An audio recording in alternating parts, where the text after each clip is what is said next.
You are watching the New American Media. You are listening to the New American Media.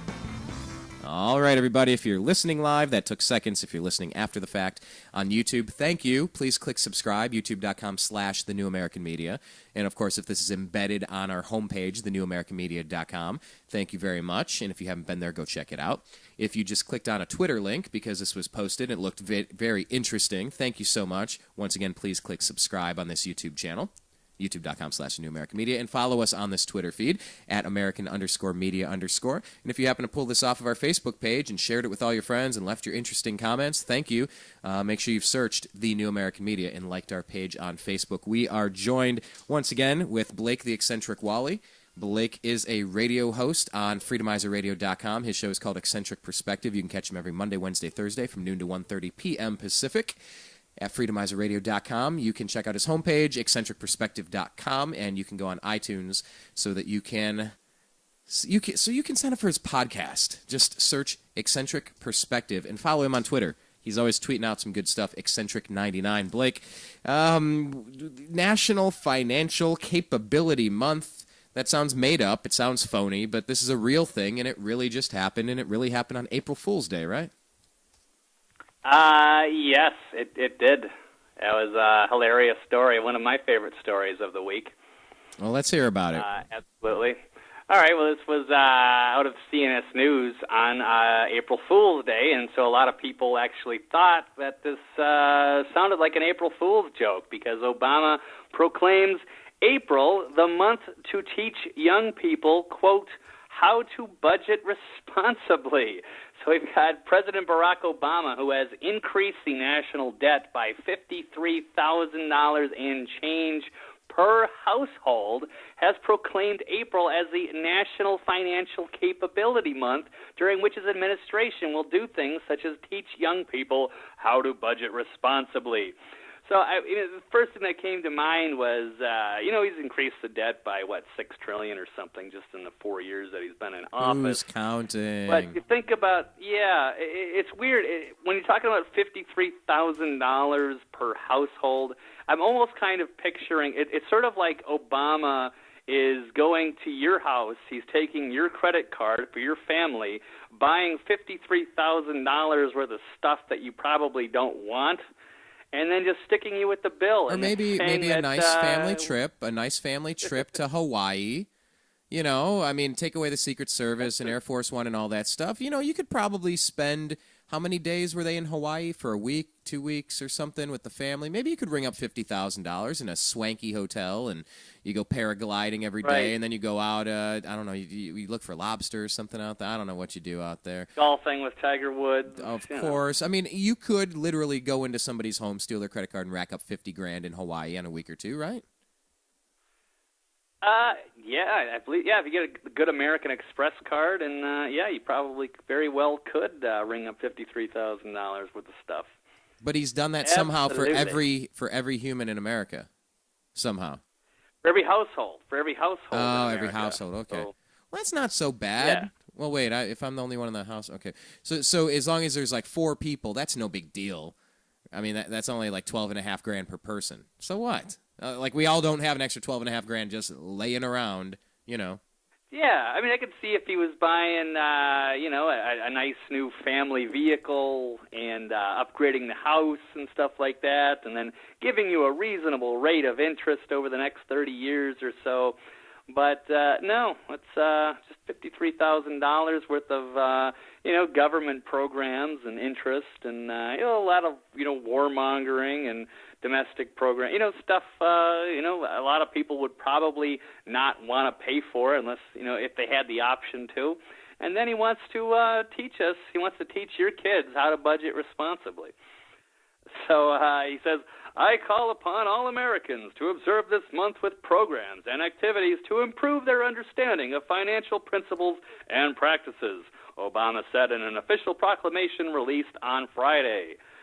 So, and this is the guy who has been, $1 trillion over budget every year, hasn't been able to budget his own. Come on, though. This guy has increased the rate of spending at the slowest rate of the president something that MSNBC Right. says the Ugh. lowest rate or something. Right. Yeah, he's- the debt's only gone up $6.14 trillion, and that's of this writing. So that was what, from like 8 to 14, give or take? We got to round these numbers. 10.6 to 16.7. Oh yeah, we're at almost 17 trillion. Yeah, that's right. But who's counting? Who counts past 14 trillion? I mean, I always got tired counting after 14 trillion. This is why they need to get rid of the debt ceiling, Brian. This is why the Goldman Sachs and Timothy Geithner would like to get rid of the debt ceiling. Because who cares? Exactly. No, hold on. It's not a problem. Can't we just pull a Paul Krugman and print $1 trillion coin like Monty Burns had the $1 trillion bill on The Simpsons? That sounds like a great idea. Paul Krugman is an absolute genius. I think we should put him in charge. A savant, right. if you will. Yes, Yeah. a savant. Right. No, but there's more. It makes a lot of sense. Well, look. We talk about the economy and how things are going, and sign of the times. Okay, sign of the times. This is an article out of the Washington Times, as it were. See what I did there? Sign of the Times, Washington Times. Anyway, this is from yesterday. In a stunning indicator of how the job market is faring, a McDonald's franchise in Winchendon, Massachusetts, has just posted a job opening for a full-time cashier, but insists that only college graduates need apply to work at McDonald's. Also, only those with 1 or 2 years of experience working with a register are encouraged to apply. Get a weekly paycheck with a side order of food, folks, and fun. The jobdiagnosis.com advertisement reads, seeking friendly people to smile while serving lots of guests daily. The McDonald's website also lists the position in Spanish, but doesn't give a salary. A management position also listed starts at $10 per hour.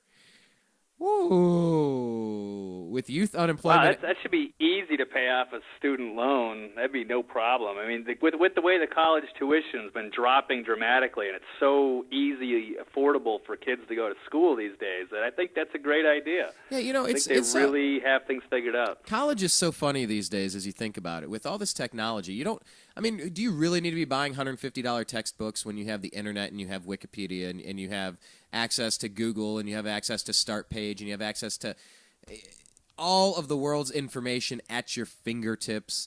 Shouldn't the price of this stuff be plummeting, kind of like you were saying facetiously, but really shouldn't it be? You don't need to be on campus. You don't need to utilize their buildings. You don't need to utilize...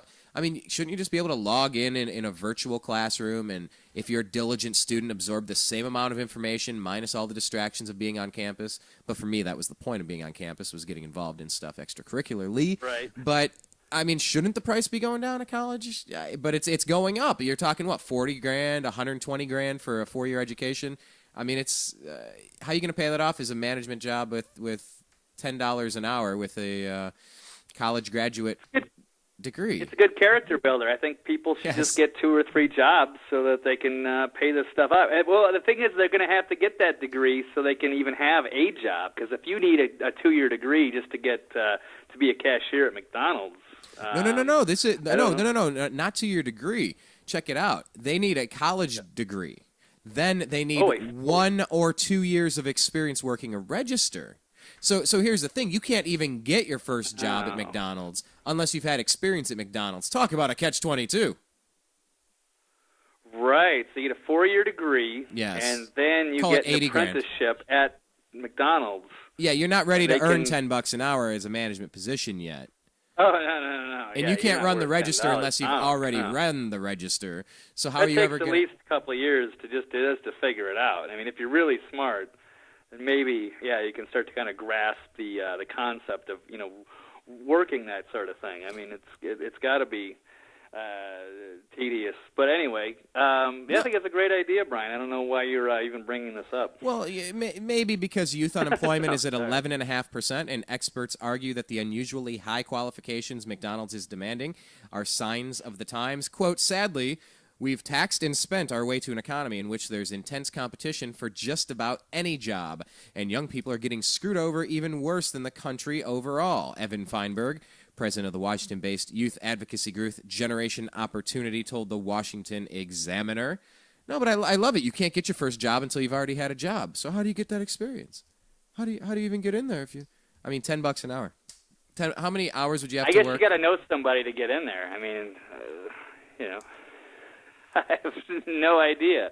It's pretty incredible. So I don't know. I'm pretty excited about the future. I mean, if I was like 15 years old, I mean, I could only imagine how great would that be to have this great system in front of you. Yeah. Yeah, that's what I'm thinking. I mean, Got a lot of things to look forward to. Yeah. The only thing that could make this any better is some good employment numbers. Maybe you have something there, Blake. It's funny you bring that up because I know. do right out of the White House, whitehouse.gov. It's almost today. like we rehearsed that, Blake. It's almost like we rehearsed that. Right. Alan Kruger of the White House blog says the unemployment situation in March. He says, while more work remains to be done, today's employment report provides further evidence that the U.S. economy is continuing to recover from the worst downturn since the Great Depression. And it is critical that we continue the policies that are helping to build an economy that creates jobs and works for the middle class as we dig our way out of the deep hole that was caused by the severe recession that began in, of course, December 2007. I'll take a pause there, Brian. Would you want to? Were you in disagreement with Alan Kruger, or are you saying this is a potential propaganda puff piece? Agree or disagree? Agree or disagree? Or should we say, hey, you know what? It is technically it's Bush's fault. He did say December 2007. This was before Obama. So I mean, if this was under Obama's watch, we wouldn't even be talking about that. We'd already have a red-hot economy, which is going to be that way, with these new developments with McDonald's and the new, forcing everybody to get a expensive college degree so they can go work at McDonald's. I think that's going to turn everything around. You're talking about red-hot, and it just reminded me of something. There was a situation over here by Catalina, just off the coast of Los Angeles, in our backyard over here, where there was a launch of sorts. There was a missile launch of sorts that was purported to be from a submarine from perhaps a nation not friendly to us, just to kind of sneak up and say, hey, what's up, guys? We got this close. Poof, that's a little test. You said red-hot economy, and I was thinking, well, what if some nukes actually do go off in Austin or Los Angeles or New York and Washington, D.C., like North Korea is threatening? What if it was red-hot? Like a nuclear blast, Blake. That could get the economy turned around. Victory Gardens. Gardens. Type of red hot, right? Not those disgusting maybe cinnamon the red candies. Hot that I was, maybe not the red hot that everybody would, want to see. But it might be a little bit too literal for most. But just to get back to this article here, they had a report from the Bureau of Labor Statistics showing that private statistics. I don't even know if I should get into this stuff. But it's important to bear in mind that the March household and payroll surveys are the first monthly surveys to look at employment since the beginning of sequestration. So, it depends on how you want to compile and look at the data. You gotta put the sequester in there, of course, as well. But just to tie this up at the last paragraph here, as the administration stresses, every month the monthly employment and unemployment figures can be volatile, and payroll employment estimates can be subject to substantial revision. Therefore, it is important not to read too much into any one monthly report, and it is informative to consider each report in the context of other data that are becoming available, Brian. Well, that's good then. Then you know what? I'm actually feeling better about Everything's things. fine. It's exactly. We're digging ourselves out of the hole. It's just taken this long, but the future is really bright because Alan Kruger told me so, and it's on the whitehouse.gov. And I know they don't allow comments, but I don't think there's any reason to question the integrity of this article. I mean, it came from the White House. How much more official do you want to get? That's a very, very, very fine house. Would they lie to us? Exactly. There you go. There's your answer. All right. What else? I know there is some talks about Obama taking aim at the wealthy IRAs. There's also some talk about him maybe going after Social Security, which is going to hurt his voting base a bit, who aren't too happy There was a little bit of a backlash on the New York Times today. Look, I'm sure that his base, they're going to be so upset. They're going to be so upset with Social Security. They're going to be clamoring for Romney. I am certain of that. They're going to flee the progressive paradise, which is the presidency of Barack Obama. They're going to instantly become Rand Paul fans and Ted Cruz fans. I know it. I'm concerned for his political future should he address this. Come on, Blake. Where are they going to go? He probably more food stamps than any time in our nation's history. More people receiving federal assistance than any time. Fewer people paying into the system. The real unemployment rate is through the roof. People are struggling. The Federal Reserve is devaluing our currency every single week. I mean, where are they going to go? Where are they going to go? There's nowhere for him to go. Let him cut whatever deal, because I'm sure he's going to find some little trick in 2,700 pages Pelosi can't wait to pass to find out what's in, where he'll find a way to win again. And I'm sure Boehner's going to crumble like the little wimp that he is. There is no leadership opposition anywhere. You know, he's from my home state of Ohio, and it's frustrating for me to have to say that because it's not, you know, you want to say like, yeah, LeBron James, he's from Ohio. LeBron James. Like, yeah, John Boehner, he's from Ohio. Boehner. You know, it's. I hear you, Brian, but let me just to tell you to interject here, because I'm looking at this email I got from Progressive Change, boldprogressives.org. And it's saying this morning the New York Times reported that President Obama will propose cuts to Social Security and Medicare benefits in his budget next week. And it goes on to say Social Security is the core of the progressive and democratic legacy. Now, this is I usually get emails, and it's always, you know, the president can do no wrong. This is the first time, not only bold progressives, but even the New York Times, and they're saying, is the core of progressive and democratic legacy. The president has no mandate to cut these benefits, and will do everything possible to stop him. Thanks for being a bold progressive. It's like it is kind of Twilight Zone-y, the way they worded that. So I'm very surprised here. Even the progressives are finally going, wait a second. He's going after Social Security and Medicare, and might be going after the IRAs. So there is a little bit of disenchantment. I'm not saying it's full. I mean, obviously there's still some pretty delusional people that that are on the Think Progress boards and such.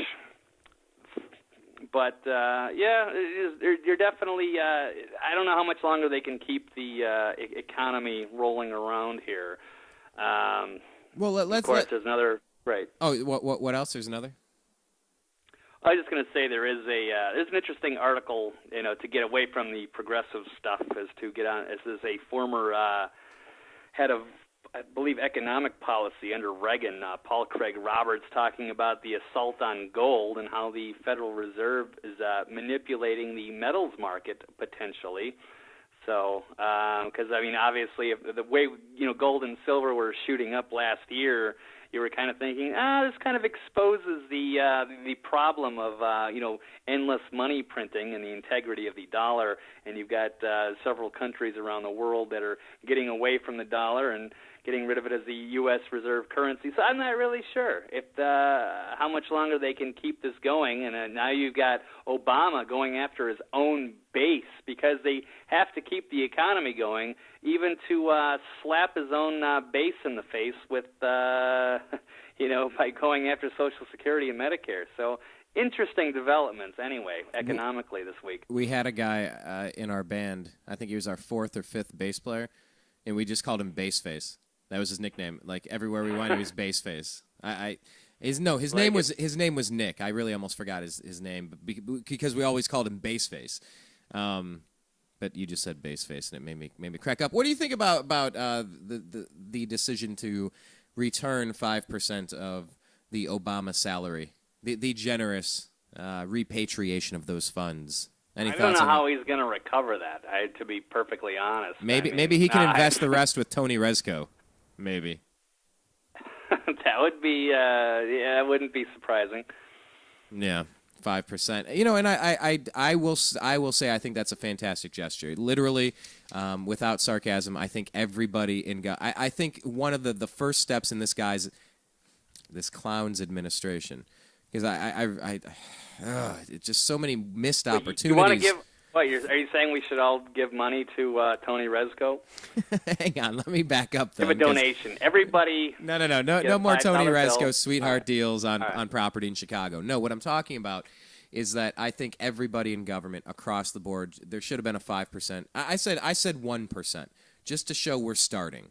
They didn't do anything like that. But if you want to take 5% off the top of everybody in government everywhere, talking Congress, talking the House, talking the White House, talking the staff, talking benefits, 5% slash, draconian slash across the board. I think that would be beautiful if he called for every department to slash 5%. Come on, that shows a recognition of a problem, and I just haven't seen this guy willing to really admit that there's a problem. He's going to the AA meetings, but he's not standing up and introducing himself yet. It's just kind of 1 foot in, 1 foot out the door. So I don't know. I did enjoy, the 5% back. I wish it was part of a greater project to do that across the board for all government, just so we can try to start reining this stuff in responsibly. Don't do the sequestration and be like, oh, well, kids from Iowa can't visit the White House. We couldn't find any money anywhere for that. Dude, that's not your house. That's our house. You pompous, this isn't your house. This is our house. We, the people. We're allowing you to live in our house. Yes, we can tour our house. It's just to try to turn sequestration into some big political... I don't know, Blake. The more you think about it, the more frustrating it gets, because everything is political gamesmanship. Everything is not sincere, and it's just really tiring. So let's do this. Let's shift gears to something else that's not tiring, and I'm talking gun control, everybody. Cue applause. Yay! Right. Yay. You got a story about gun confiscation for Navy. For folks in the Navy without a... No, it's just for all veterans. It's all veterans that are Perfect. going to be purging the military. That is kind of one of the things they're talking about is that... Well, hold on. Department of Homeland Don't Security, don't just the tease. Don't give it all away at once, because we're gonna take a quick commercial break. We'll come back. We'll talk about that. We're gonna talk about James Holmes. And was he on some drugs? Was that kid on drugs? Don't do drugs. Drugs are bad. No, Okay. it was all the guns. Let's was the focus gun that on the did it. guns, Brian. Yes, it's not, about the... Yeah, let's not get distracted with the actual cause and the actual, make sense of this. That's a mighty fine point, Blake. That's a mighty fine point. Right. So let's do this. Let's take a quick break. We'll be right back over here. You are on thenewamericanmedia.com listening to Agree to Disagree. My name is Brian Engelman. Please do us a favor. Follow us on Twitter at American_media_. Click subscribe on YouTube.com/thenewamericanmedia. Search The New American Media on Facebook and like our page, because we like it when you do that. And check out our homepage, thenewamericanmedia.com. We are joined with, and will continue to be joined with, on the other side of the break, Blake, the eccentric Walley. You can find Blake every Monday, Wednesday, Thursday. He's a radio host as well on a show called Eccentric Perspective. Go to freedomizerradio.com Monday, Wednesday, Thursday, noon to 1:30 p.m. Pacific. You can also sign up for his podcast on iTunes by searching Eccentric Perspective. You check out his homepage, eccentricperspective.com, and follow him on Twitter at eccentric99. We'll be right back in just a second here on thenewamericanmedia.com.